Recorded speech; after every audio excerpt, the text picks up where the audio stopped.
Hello students, आज हम लोग प्रोबेबिलिटी का जो चैप्टर्स 15.1 ठीक है ना एक्सरसाइज सॉल्व करेंगे। हमने लास्ट क्लास में इसका इंट्रोडक्शन पार्ट का एक एक पॉइंट एक्सप्लेन अच्छे से किया है। अगर आप इंट्रोडक्शन पार्ट नहीं देखे हैं तो प्लीज़ जाके देख लीजिए, क्योंकि अगर इंट्रोडक्शन पार्ट ही आप देख लेंगे ना और अच्छे समझ लेंगे तो आधा क्वेश्चन वैसे ही आपका सॉल्व हो जाएगा। ठीक है ना, चलिए क्या करते हैं, एक्सरसाइज को स्टार्ट करते हैं। तो देखिए जो एक्सरसाइज 15.1 है उसका जो फर्स्ट क्वेश्चन है वो फिल इन द ब्लैंक्स है, मतलब आपको फिल करना है, लेकिन कंप्लीट करना सेंटेंस स्टेटमेंट को means fill in the blanks. तो आप खुद सोचो, ठीक है ना, कि अगर आपको इंट्रोडक्शन मतलब क्या क्या प्रोबेबिलिटी के बारे में आप जानते हैं, जो भी थियरी जो भी उसका कॉन्सेप्ट है, तो आप क्या करोगे, उसके बेसिस पे क्या कर लोगे, इसको सॉल्व कर लोगे। देखो जैसे फर्स्ट क्वेश्चन कह रहा है कि the probability of an event E, probability of an event E and plus और probability of event not E is equal to क्या होगा। मैंने देखो इंट्रोडक्शन में बताया था कि किसी भी, ठीक है ना, किसी भी क्या इवेंट की प्रोबेबिलिटी होने की और प्लस किसी भी इवेंट की प्रोबेबिलिटी नहीं होने की जो सम होता है वो कितना होता है बाबू, 1 होता है। क्या होता है, 1 होता है। हमने लास्ट क्लास में क्या किया था, समझाया था इंट्रोडक्शन पार्ट में कि किसी भी, ठीक है ना, क्या किसी भी इवेंट की प्रोबेबिलिटी होने की यानी probability of an event E and plus a probability of event not E. देखो ये बार साइन क्या करता है, नॉट ई को शो करता है, मतलब न होने का सम कितना होता है, 1 होता है। ठीक है ना, तो फर्स्ट का क्वेश्चन आंसर क्या हो जाएगा, 1 हो जाएगा। ठीक है ना, और इस फॉर्मूले से, इस कॉन्सेप्ट से हम बहुत सारे क्वेश्चन को सॉल्व करते हैं, भी मैं कराऊंगा, आपको दिखेगा भी। ठीक है ना, तो फर्स्ट पार्ट हो गया। चलो अब देखो सेकंड पार्ट क्या कर रहा है कि the probability of an event and the can not happen. ये बताओ, सेकंड कह रहा है कि probability of event can not happen, यानी कि ऐसी प्रोबेबिलिटी जो हो नहीं सकती है उसे हम क्या कहते हैं, जो हैपन नहीं होगा वो क्या होगा बाबू, वो जीरो ही तो होगा। भाई जो हो ही नहीं सकता वो क्या है, जीरो। और जीरो को हम कहते क्या है, हम कहते हैं इम्पॉसिबल इवेंट। क्या कहते हैं, इम्पॉसिबल इवेंट। ठीक है ना, तो यानी क्या कि the probability of event then can not happen is, वो क्या होता है, जीरो होता है। और जब किसी भी इवेंट की प्रोबेबिलिटी कैन नॉट हैपन, वो नहीं हो सकता, तो जीरो होगा, उसे हम कहेंगे क्या, तो उसे हम कहेंगे impossible. Such event is called impossible event. उसे हम क्या कहते हैं, इम्पॉसिबल इवेंट।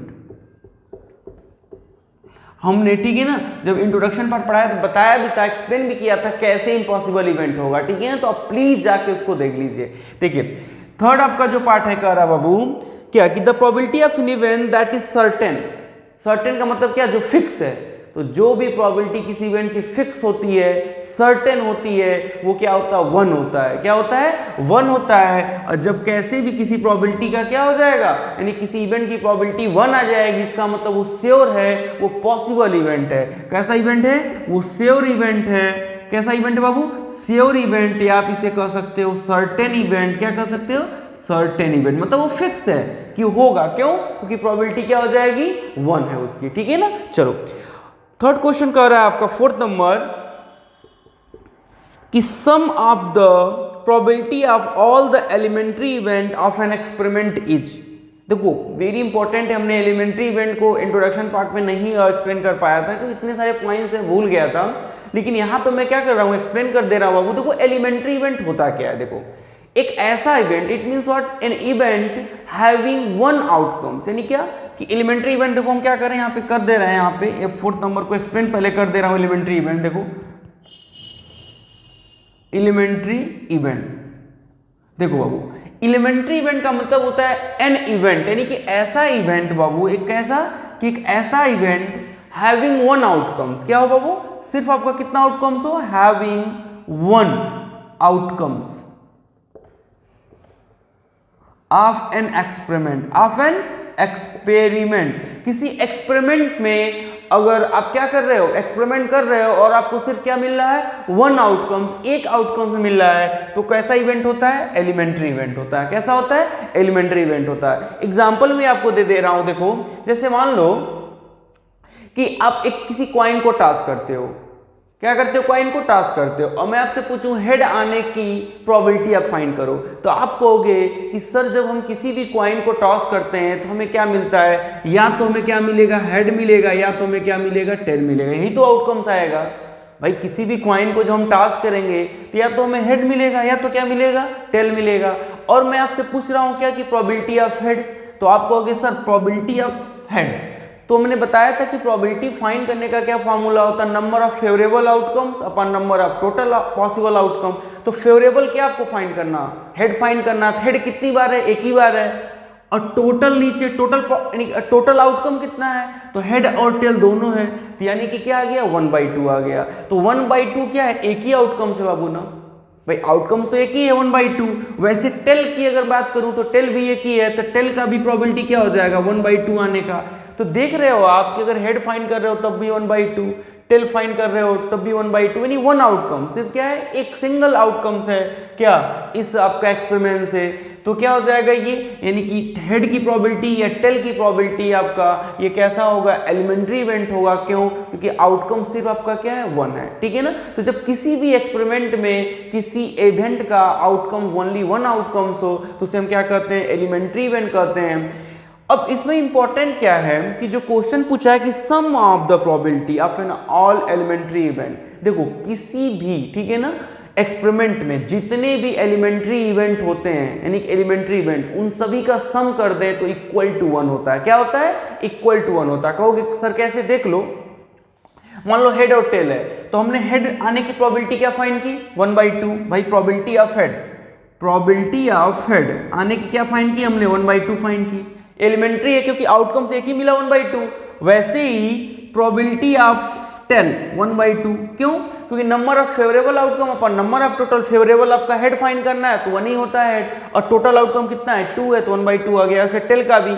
अब ये बताओ इन दोनों को भाई दो, तब भी तो आपको क्या मिले, 2 एलिमेंट्री इवेंट मिले, क्योंकि इसका आउटकम है 1/2, इसका भी है 1/2, इसका ही है, दोनों को हम क्या करें, दोनों को ऐड करें। चलो यही तो कह रहा है कि सम ऑफ द, कह रहा है देखो कि sum of the probability of all elementary event, मतलब जितने भी एलिमेंट्री इवेंट होते हैं उनके प्रोबेबिलिटी को हम सम करें तो इक्वल टू क्या हो जाएगा 1 हो जाएगा। तो इसमें 2 ही है भाई, एक इवेंट ये है एलिमेंट्री इवेंट, एक ये है, दोनों को हम चलो सम करते हैं। देखो तो सम करेंगे, देखो क्या हो जाएगा 1/2 प्लस 1/2, तो 2 आपका एलसीएम हो जाएगा 1 + 1 यानी कि 2/2 कट गया, देखो इक्वल टू 1 आ गया ना।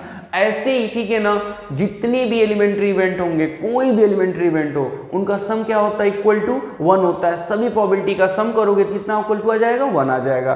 तो जो आपको क्वेश्चन नंबर 4 है कि sum of the probability of all elementary event क्या हो जाएगा इक्वल टू 1 होता है, ठीक है। चलो अब देखो 5th नंबर जो क्वेश्चन कह रहा है, बाबू कि the probability of an event is greater than और इक्वल टू, ये वेरी इंपॉर्टेंट है। हमने बताया भी था कि किसी भी प्रोबेबिलिटी, यानी किसी भी प्रोबेबिलिटी जो इवेंट होता है जब उसकी हम प्रोबेबिलिटी फाइंड करते हैं तो ग्रेटर देन और इक्वल टू 0 होता है और लेस देन और इक्वल टू 1 होता है। कैसे, देखो मैंने बताया था कि अगर कोई प्रोबेबिलिटी या कोई इवेंट ई है, क्या बाबू, कोई इवेंट ई है, ठीक है ना, कोई प्रोबेबिलिटी है, चलो ठीक है ना, ई है, तो वो हमेशा क्या होगा कि लेस देन 1 होगा।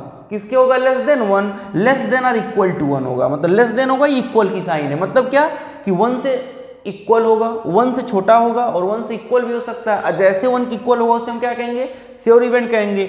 और हमेशा ग्रेटर देन होता है, किससे, 0 से। किससे होता है, 0 से ग्रेटर होता है या इक्वल भी होता है कभी कभी। तो जब इक्वल हो जाता है तो उसी को हम क्या कहते हैं, इम्पॉसिबल इवेंट। देखो मैंने बताया था 0 जब हो जाएगा इक्वल, ठीक है ना, तो क्या हो जाएगा आपका कि ग्रेटर देन और equal to 0 and less than और इक्वल टू 1 हो जाएगा, ठीक है ना। ये वेरी इंपॉर्टेंट कॉन्सेप्ट है क्या, प्रोबेबिलिटी का। और इससे हमें भी पता चलता है कि किसी भी इवेंट की जो प्रोबेबिलिटी होती है 0 और 1 के बीच में क्या करती है, जनरली लाई करती है। और कभी और क्या हो सकता है, इक्वल टू जब 1 हो जाएगा तो उसे पॉसिबल श्योर इवेंट, ठीक है ना, ये आपका सर्टेन इवेंट। और जब इक्वल टू 0 हो जाएगा तो उसे हम क्या कहेंगे, इम्पॉसिबल। वैसे तो जनरल केस में 1 और 0 के बीच में क्या करती है, लाई करती है, ठीक है ना। तो ये आपका क्या था, आपका क्वेश्चन नंबर आपका फर्स्ट कंप्लीट हुआ, ठीक है। चलो अब देखो जो क्वेश्चन नंबर 2 था, क्या कह रहा है कि which of the following experiment having equally likely outcome, explain करना आपको क्या कि इस मतलब कि कौन सा इक्वली लाइकली। जब मैंने आपको एक्सप्लेन किया था, बताया था कि इक्वली लाइकली आउटकम, तो मैंने बताया था कि इक्वली लाइकली आउटकम का मतलब क्या होता है कि जो क्या हो,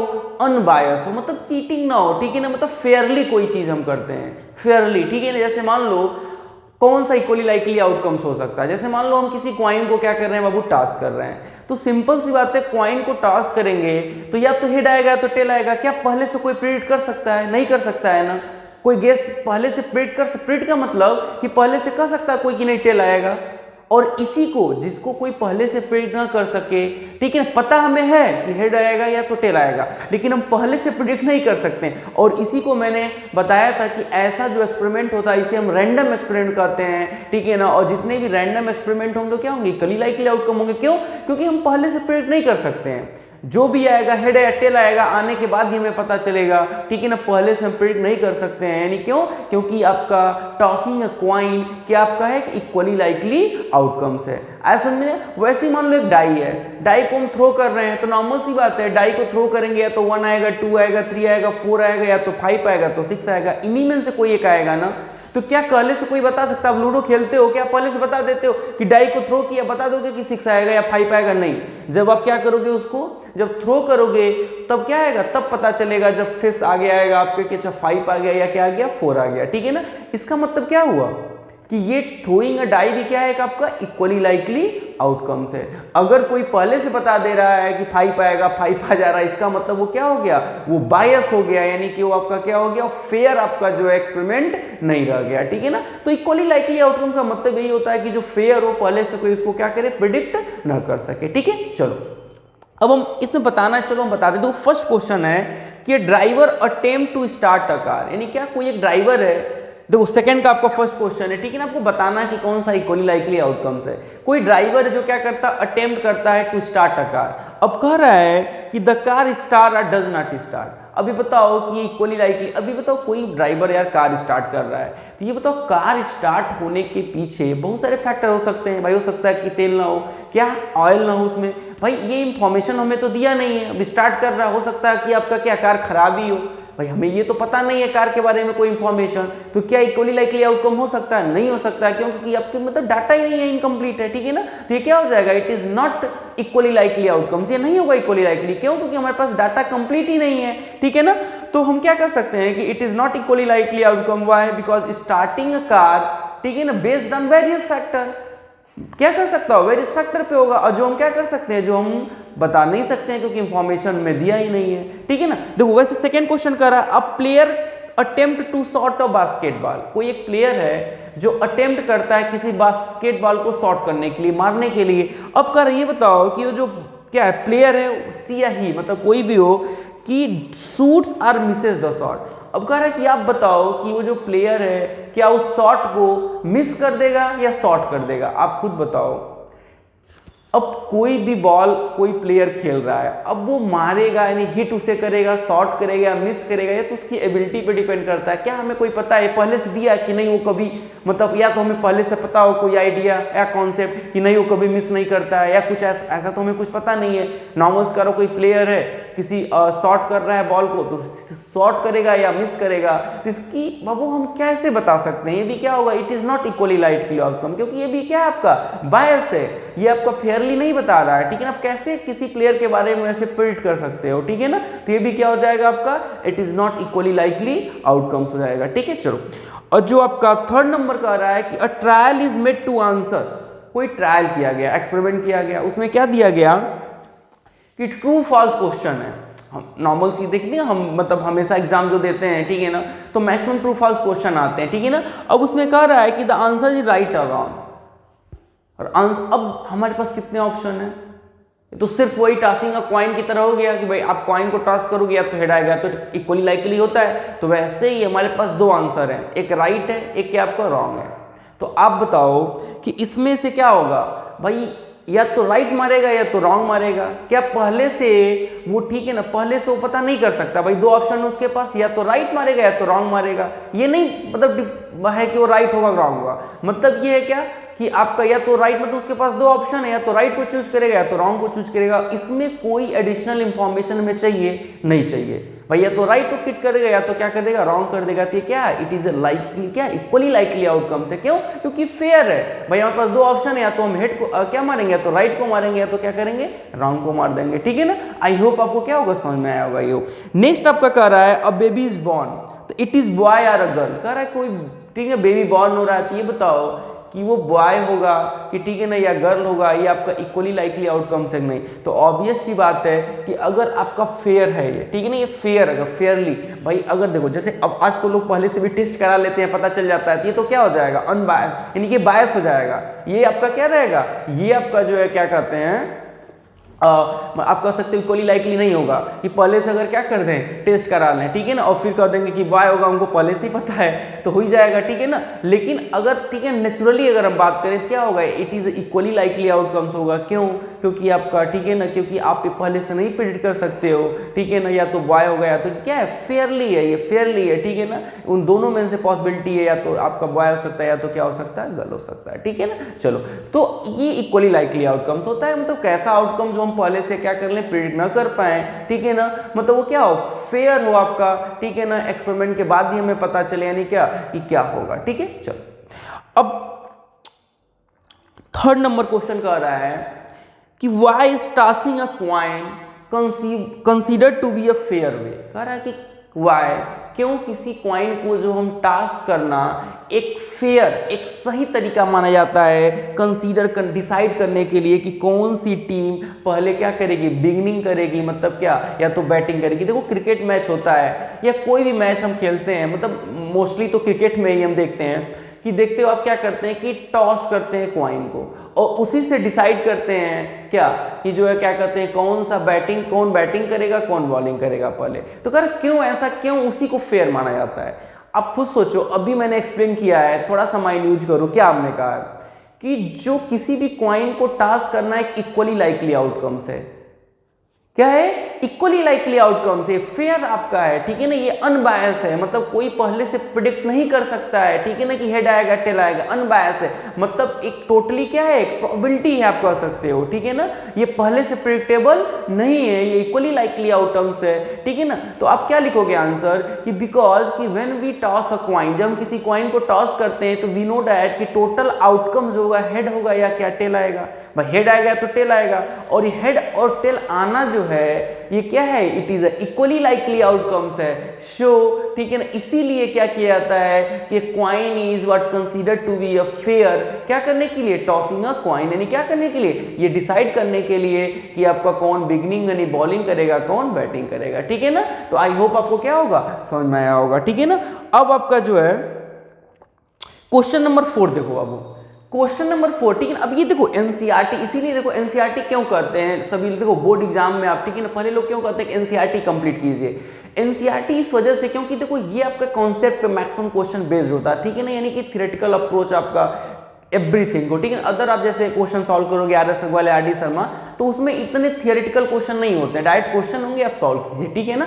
लेकिन इससे क्या होता है ना कि आपका माइंड उसके बारे में चारों तरफ सराउंडिंग उसके, ठीक है ना, हर चीज आपका क्लियर हो जाता है। इसीलिए पहले ठीक है ना, आपका बोर्ड एग्जाम देखो भी आ रहा है, तो आप सबसे पहले क्या कीजिएगा एनसीईआरटी कर लीजिएगा, फिर क्या कीजिएगा अदर बुक कीजिएगा, ठीक है ना। चलो अब देखो 4th नंबर क्वेश्चन कह रहा है कि which of the following can not be probability of an event. कह रहा है कि इस 4 वाले क्वेश्चन में कि कौन सा इसमें से, देखो आपका 4 ऑप्शन दिया है A B C D, question number 4 में कह रहा है इसमें कौन सा किसी इवेंट की प्रोबेबिलिटी हो ही नहीं सकती है। तो भाई इसके लिए आपको क्या पता करना पड़ेगा, अभी मैंने जस्ट बताया है कि प्रोबेबिलिटी किसके और किसके बीच में लाई करती है। तभी मैं बताया हूं कि प्रोबेबिलिटी जो होती है किसी इवेंट की जनरली क्या होती है 1 से और 0 के बीच में, यानी कि 1 से छोटी होती है और 0 से ग्रेटर होती है। और क्या होता है, और एक स्पेशल केस होता है कि 1 की इक्वल भी हो जाती है तो उसे हम श्योर इवेंट कहते हैं, और 0 की इक्वल होती है इम्पॉसिबल। तो वो दो तो हम प्रोबेबिलिटी फाइंड कर रहे हैं, तो जनरली क्या होगा 1 से क्या होगा भाई, हम 1 होने का मतलब श्योर हो गया फिक्स हो गया, तो प्रोबेबिलिटी कहाँ रह गई, ठीक है ना। तो यानी क्या होगा 0 हो जाएगा तब भी वो चीज हो जाएगा, तो यानी कि 0 और 1 के बीच में क्या करती है लाई करती है, यानी कि 1 से हमेशा क्या होगी प्रोबेबिलिटी छोटी होगी और 0 से क्या होगी ग्रेटर होगी, ठीक है ना। तो अब इसमें क्या कर रहा है कि 2/3, ये बताओ 2/3 को अगर हम डिवाइड करें, वैसे भी 2/3 क्या है आपका एक प्रॉपर फ्रैक्शन है, और प्रॉपर फ्रैक्शन की वैल्यू हमेशा क्या होती है लेस देन 1 होती है कभी भी, क्योंकि देखो 3 आपका बड़ा है 2 से ना, यानी क्या डिनोमिनेटर बड़ा है, डिवाइड करोगे डेसिमल में जाएगा 3 0 पॉइंट आपका क्या हो जाएगा 3 6 18 0.6 के समथिंग में आएगा, तो 1 से छोटा है 0.6 ना, तो नॉर्मल सी बात है आपका क्या हो गया, 1 से छोटा है तो ये भी प्रोबेबिलिटी किसी इवेंट की हो सकती है, नॉर्मल सी बात है। बस हमें यही देखना कि इसमें कौन सा आपका जो है 0 और 1 के बीच में लाई कर रहा है, ठीक है ना। देखो नेक्स्ट कर आपका -1.5, ये बताओ माइनस प्रोबेबिलिटी 0 और 1 के बीच में है, माइनस की तो कोई बात नहीं है भाई, माइनस का मतलब 0 से छोटा हो जाना, और प्रोबेबिलिटी सिर्फ 0 और 1 के बीच में लाई करती है, तो ये तो पहले नहीं हो सकता। बी नंबर क्या हो जाएगा, एकदम नहीं हो सकता। और एक ही हमें पूछा है कि कौन नहीं हो सकता, और भी देख लेते 15%। 15% का भी मतलब क्या होता है 0.15 भाई, 15% लिखा है आप, ठीक है ना। नॉर्मल सी बात जानते हो कि 15% है, परसेंट को रिमूव करोगे तो क्या हो जाएगा बाबू 15/100 हो जाएगा, और नीचे 2 0 है, 2 पॉइंट पे क्या लगा देंगे डेसिमल, यानी कि 0.15। तो 15% मतलब 100 में 15%, 100% का मतलब 1 होता है, 100% का मतलब क्या होता है 100% मतलब 1 श्योर इवेंट। तो 15% है तो 0 और 1 के बीच में ही तो लाई कर रहा है, तो ये भी क्या हो जाएगा आपका किसी भी एक्सपेरिमेंट का प्रोबेबिलिटी इवेंट का हो सकता है। और लास्ट आपका कह रहा है डी 0.7, तो 0.7 भी तो 1 से छोटा है भाई, 0 और 1 के बीच में लाई करता है, तो ये भी क्या हो जाएगा आपका, ये भी किसी इवेंट का पॉसिबिलिटी यानी क्या प्रोबेबिलिटी हो सकता है। यानी कि इन सभी ऑप्शन में जो बी नंबर है बाबू ना, यही किसी इवेंट की प्रोबेबिलिटी नहीं हो सकती। क्यों, क्योंकि ये 0 से छोटा है और प्रोबेबिलिटी हमेशा किस में लाई करती है 0 और 1 के बीच में, ठीक है। चलो अब 5th नंबर क्वेश्चन देखो क्या कह रहा है, ठीक है ना। अब 5th तक सॉल्व, ठीक है ना। 5th नंबर क्वेश्चन देखो क्या कह रहा है, कह रहा है कि एक कोई आपका दिया है कि if probability of an event ई, क्या कह रहा है कि कोई प्रोबेबिलिटी है, ठीक है। देखो यहाँ पे बता दे रहे हैं, देखो कोई एक प्रोबेबिलिटी है, थोड़ा सा हमें यहाँ पे बस थोड़ा सा कर देना है, ठीक है ना। चलो क्या कह रहा है कि कोई एक प्रोबेबिलिटी है इवेंट, ठीक है ना, कोई एक इवेंट है, ठीक है ना, उसकी प्रोबेबिलिटी जो कह रहा है कितना दिया है बाबू 0.05, कितना दिया है 0.05 दिया है। क्वेश्चन नंबर आपका 5 है, ठीक है ना, क्वेश्चन नंबर 5। और कह रहा है कि what is the probability of not E, क्या कह रहा है कि what is the probability of not E, not E का साइन ऊपर लगाते हैं, क्या होगा। अभी मैंने आपको बताया, ठीक है ना, मेनी टाइम्स एक्सप्लेन किया, क्या किया बताओ आप, कि किसी भी इवेंट की प्रोबेबिलिटी होने की और प्लस किसी भी इवेंट की प्रोबेबिलिटी न होने का जो सम होता है कितना होता है 1 होता है। तो हम लिखेंगे क्या कि वी नो डैट, क्या लिखते हैं कि चूंकि हम ऐसे लिखेंगे कि probability of an event E and plus probability of an event does not E is equal to कितना होता है बाबू 1 होता है, कितना होता है 1 होता है। ये हम जानते हैं भाई, किसी भी प्रोबेबिलिटी के होने की ना होने का सम कितना होता है 1 होता है। क्या दिया, होने का दिया है कितना 0.05। अब पूछ रहा है कि probability of an event does not कितना, बताइए आप बताओ, सिंपल सी बात है, क्या करोगे आप ये 0.05 को क्या कर दोगे ट्रांसपोज कर दोगे, उधर 1 से सब्ट्रैक्ट कर दोगे, क्या हो जाएगा कि आपका देखो कि हो जाएगा probability of event does not happen, क्या हो जाएगा 1 - 0.05, क्या कर दोगे 1 - 0.05 यानी 1 में से क्या कर दोगे सब्ट्रैक्ट कर दोगे। अब सब्ट्रैक्ट कर लो, देखो भाई 1 है और 0.00 लगा दो। अब पॉइंट आपका क्या है 0.5 डेसिमल के, ठीक है ना, यहाँ पे कुछ नहीं तो 10 से 5 जाएगा 5 या 9, क्या हो जाएगा 9 और क्या हो जाएगा आपका 0, यानी क्या हो जाएगा कि न होने का जो चांस होगा 0.95, क्या होता है 0.95, ठीक है ना। वैसे ओरली भी आप कर सकते थे इसे, ठीक है ना, मैं तो समझा दिया हूँ क्या कि भाई सिंपल सी बात है 0.05 दिया है यानी 5, 100 में 5 दिया है क्या होने का, तो न होने का मतलब क्या हो जाएगा 95 हो जाएगा, ठीक है ना। वैसे परसेंटेज नहीं कहेंगे, अगर इसको परसेंटेज में कन्वर्ट करें 0.05 का मतलब क्या होगा 5%, तो होने का चांस 5% है, तो न होने का क्या हो जाएगा 95% है, 95% को डिसमल, ठीक है ना। तो आप ऐसे करोगे, लेकिन एग्जाम में आएगा तो ऐसे कि किसी इवेंट की प्रोबेबिलिटी होने की अब प्लस न होने का सम कितना होता है 1 होता है। तो इसमें से जो भी दिया हो, अगर होने का दिया हो तो 1 में से सब्ट्रैक्ट कर दोगे, न होने का पता चल जाएगा, और न होने का दिया है तो 1 में से सब्ट्रैक्ट कर दोगे, होने का पता चल जाएगा, ठीक है ना। चलो